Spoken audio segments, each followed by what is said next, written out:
Ang sarap mo, piyaya! At ngayon, tatanong tayo kung anong favorite Ilonggo food ng ating mga food tasters. Tara, samahan niyo ako.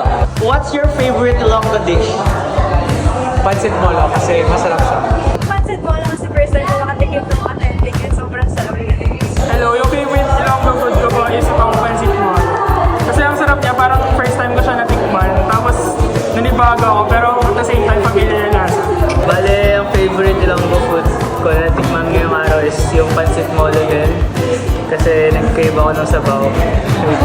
Hello, ito, yung molong soup. Ang sarap! Like, siguro ano, favorite ko yung sinigang.